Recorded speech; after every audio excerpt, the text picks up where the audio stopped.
Hello and welcome to Everyday Anime for everyday people.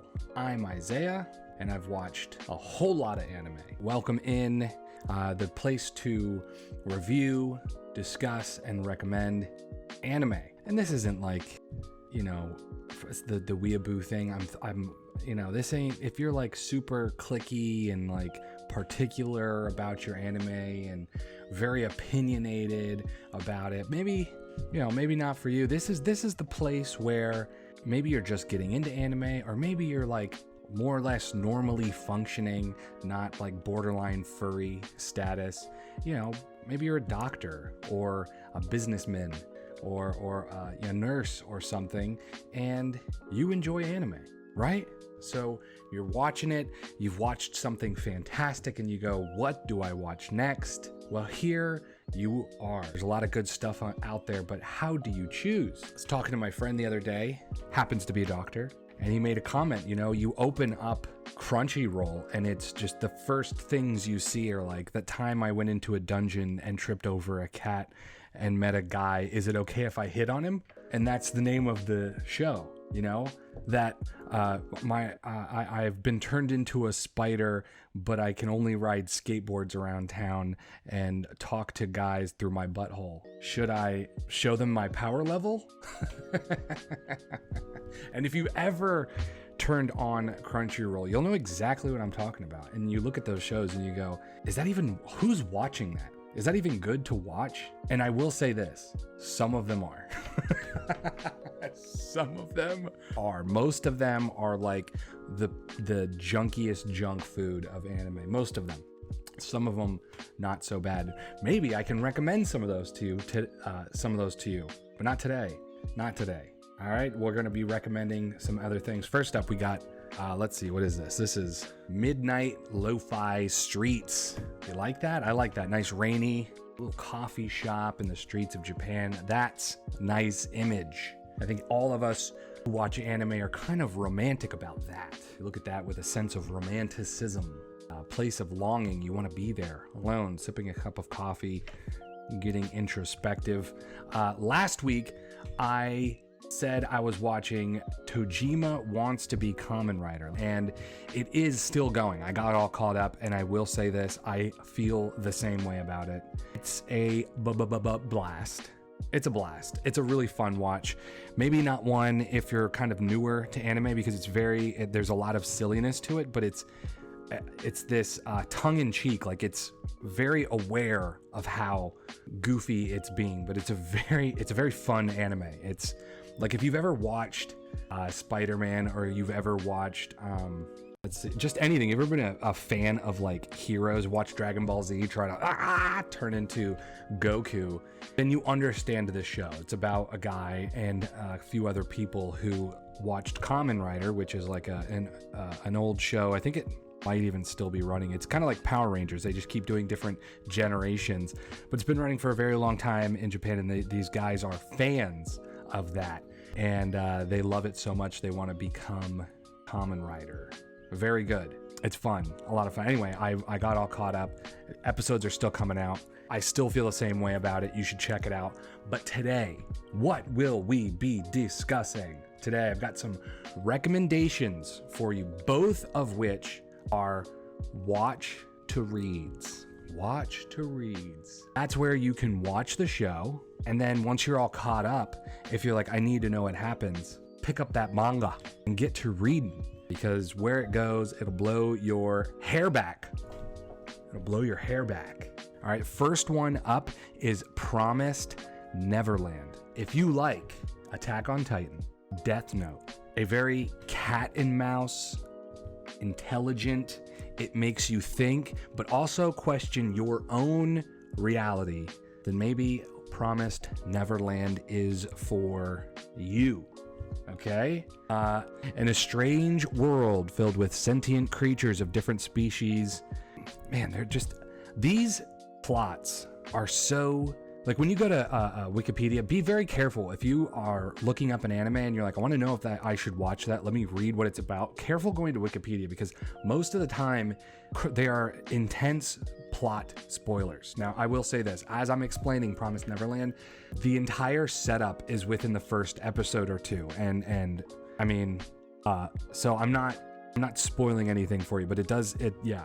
When I watched it for the first time, I was like, I didn't even think twice about it. I just saw it, I put it on, and I was kind of like, it was, not shocked, but I was definitely surprised. And it was good. Okay.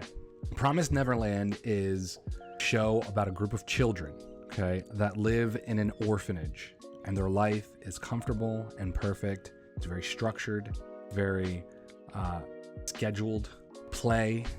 They educate, they take tests, and they're all scored on these tests, right? And there's a handful of kids that are at the very top, tippy top of this scoring. They're the smartest. They're the smartest kids. They're like these IQ tests, right? And they have strict rules to never go outside the walls. And every once in a while, whenever one of the kids turns, they're then adopted and they leave the orphanage. In the first episode, or first or second episode, you find out they are in fact on a farm, and they are food for demons. They are being raised as cattle or other entities. They try to escape. Hilarity ensues. Now, it's not a comedy at all. In fact, it's pretty serious. It's very there's a lot of tension. It's like Death Note, because it's a very intelligent cat and mouse show. Our main characters are very intelligent. Of course, that's what gives them their edge, is their intelligence. Here's the thing. I got to give you a bit of a caveat for the anime. Now, there are 2 seasons to the anime, and the anime first, second, and then it ends. The first 12 episodes, I believe it is, of the anime, the first season, is like true to the manga. The first 30, I think it's like it covers the first 36 chapters. Beat for beat is the manga, right? And now the second season, which is only 12 episodes, wraps up 120 chapters of the manga. Compresses it, takes things out, changes things around. I'll be honest with you, didn't watch it. Other than I completely intended to watch it. I watched first season, and then I read the manga, and I was like, I can't wait to see this animated. I had no idea the second season did this. I was thinking to myself the whole time, I can't wait to go through this again. That'll be very exciting. And partway through, I went to go look, and I was like, how many chapters does it cover? I had that question. How many chapters does the second season cover? Because this is going to be like 4 or 5 seasons of this TV show to wrap all this up. Of course, that's when I found this out. So I'll be honest, this is almost like strictly a watch to read. Promised Neverland is, it really does make you think. It makes you consider your own life and your own reality. You know, these kids at the beginning, they are in this place, they know nothing else. And it turns out, you know, they discover the secret of this world, that is, they are food for another species. And I think the entire time I'm reading this, I couldn't help but ponder this question myself. Like, it's very dark. It's very dark, and it's well done. I mean, what is a good work than something that makes you think about your own life and think about your own situation, right? Now, there is like this secret thing, like people living inside this confined space and don't go outside because there's a secret, and that's essentially like Attack on Titan. You might be thinking, you may have watched Attack on Titan. It's a very, very popular show. Check out Promised Neverland. It does a lot of things very well. Next up, Dorohedoro. Oh yeah, baby. This anime came out on Netflix quite some time ago, and the second season should be coming out very soon. In fact, by the time this comes out, it may have already come out. If you like Pulp Fiction, The Matrix, and Dragon Ball, this is a dark humor, fantastical journey. It's an extremely creative story.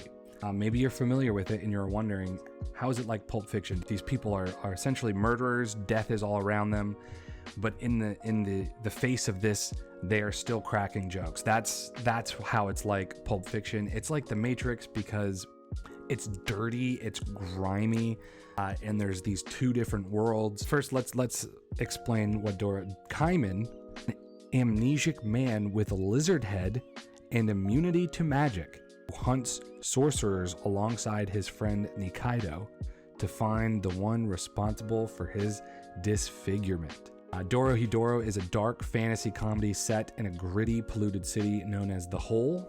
Hellhole. Get it? Hellhole? Yeah. Known as the Hole, where sorcerers from another dimension treat humans as guinea pigs. I've said this before, but some of this manga and anime is like it's so creative. It's just I don't even know how some of these people come up with some of these stories. I mean, you can point to maybe some of their inspirations. Like I'm almost positive, like I'm going based on the drawing style, how Nikaido, the female character, is drawn. I look at her and I go, this is very Dragon Ball-y. I'm almost positive the author of this, who is a woman, by the way. If you've watched or seen it, and hopefully you haven't, and you're gonna go watch it after this. This all came out of the mind of some lady, which is wild, because this show, and as I'm talking about it, there should be a video playing or I've showed pictures. It is like very gritty. As you watch it, you almost feel the grime. Do you remember that Super Mario movie that came out with John Leguizamo? It came out in 1993. When they are in this other world, it's very similar, actually. You've got these two different worlds, and they're in like this other world with the mushrooms. It's all very dark. In fact, that has got to be another inspiration, is Super Mario Brothers, because one of the main bad guy, the main antagonist at first in Dorohedoro, his magic is mushrooms. It's control of mushrooms, turning things into mushrooms. So very much like Super Mario. So if you like Super Mario, The Matrix, Pulp Fiction, and Dragon Ball, then check out Dorohedoro. It is hilarious. It's extremely creative. The characters are very likable. You root for them. You want them to succeed at what they're doing. If you're not too squeamish and you can deal with cartoon blood, then I think animation is fantastic. Check it out. It's a lot of fun. It's a really good watch. Right now, basically this entire episode I am doing just so I can talk about one thing, and that's this. Okay? I can talk about Baki. Baki, new season, Bakido, just released. I love Baki. This is. I'm gonna be upfront. This isn't for everybody. Okay, Baki ain't for everybody. It is pure, unadulterated badassery to the point of homoeroticism. Okay, it is. When you go so masculine in a certain direction, it becomes gay. When things are too hyper masculine, it becomes gay. It becomes homoerotic. It becomes a little much. You know, rippling muscles that are all shiny and you know, that kind of. It's a little skimpy outfits. What do you think, right? Baki, first of all, is a popular Japanese martial arts manga series, a teenager named Baki Hanma as he trains and fights in deadly no-rules combat to become the strongest fighter, surpassing his father, Yujiro Hanma. Okay, there has been Baki, Baki Hanma, and now Bakido have all come out. Now, there was an earlier series that ran, I'm not sure where you can find it, and I've tried finding it. I think you can get the DVD of it.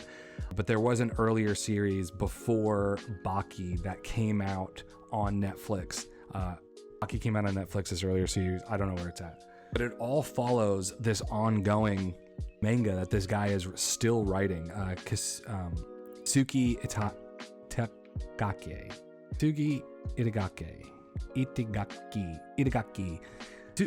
Suki Itagaki is the mangaka. The guy writing the manga. Dude, a while ago I read all series. So after it goes through sagas, you know, like Dragon Ball, Dragon Ball Z, Dragon Ball Super, right? So it goes through like sagas, just like that. And got all caught up. I read the whole thing. I got caught up because it's currently running right now. There are more issues coming out currently, and there are so many times where I stop as I'm reading, and I'm like, dude, this is some gay shit. But I love it. I love it for many reasons. One, guy's knowledge of fighting is very thorough. Okay, it is very thorough. He knows his stuff. Like, the author knows it. Yes, it's fantastical, it's over the top, it's ridiculous. It's essentially like like wrestling. Like, it's essentially like WrestleMania, but in manga. It's like, it's very, that kind of thing, right? Top, extreme. There is an attention to detail when it comes to certain martial artists and their martial arts style, staying true to that actual style, which is cool. And there's characters in there that take inspiration from real life people, and the attention to detail within those characters to their inspiration is also very astute. For instance, Biscuit Oliva is actually and he's based on Sergio Oliva, arguably one of the best bodybuilders of all time. Sergio Oliva had an insane physique and he was legendary for doing like nothing. Yes, he worked out. Yes, he like worked on it, but he was legendary for just like eating whatever the fuck he wants, smoking cigars, drinking, and essentially showing up to these competitions and blowing people out of the water. He's a Cuban dude. And if you look at Biscuit Oliva in Baki, he's always got like these button down sort of cool hotel carpet print shirts, and he's got like a cigar, and that's exactly how Sergio Oliva was. Sergio Oliva was always like ripping a cigar, drinking wine. Just he was a glutton and maybe not, I don't want to say like a hedonist, but that's obviously cranked up in Biscuit Oliva. So there's this attention to detail that is just beautiful, right? And I started watching Bakido, so they just released the next season. Bakido, it's fantastic. It's exactly what you expect. It's over the top. It's ridiculous. Knowing that going into it, how could you not love it? If you like fighting, I think you'll love Bakido. But there are these details that are just so fantastic. Like, there's an American on there, and he talks about, this guy, I weigh over 300 pounds, right? An American would say pounds. And then later on, there's a scientist talking, and the scientist says, the spire is over 1,000 meters. And of course, even though the scientist is American, all scientists use the metric system. So I think that sort of detail is fantastic. Probably cut everything out that I just said, because who gives a shit, right? It makes me think there was this, but again, I keep coming back to, if you're like a guy, maybe you're married, or maybe you've got a girlfriend, or maybe you're just at home, you're at home, and maybe if somebody sees you watching this and they want to bust your balls, they are going to be like, dude, this shit's gay.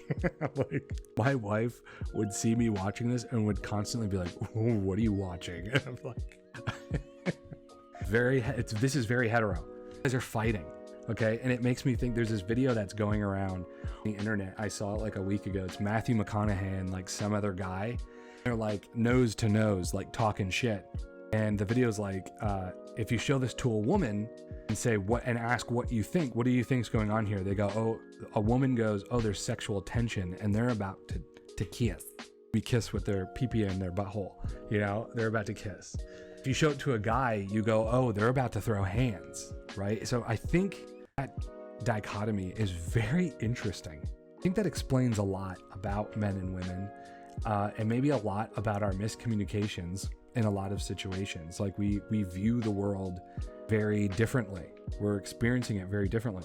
But when I'm watching this new season, Bakido, again, fantastic, exactly what you expect. It's more of what you love. Just staying true to the manga. And the manga's been running forever for a reason. It's good. And but there are times, like when I'm watching that, the way they're talking, this new season they resurrect this old samurai guy, and now the samurai guy is there, and he wants to fight everybody, and all these fighters are bored and they're just looking for someone new to fight, so they're all excited.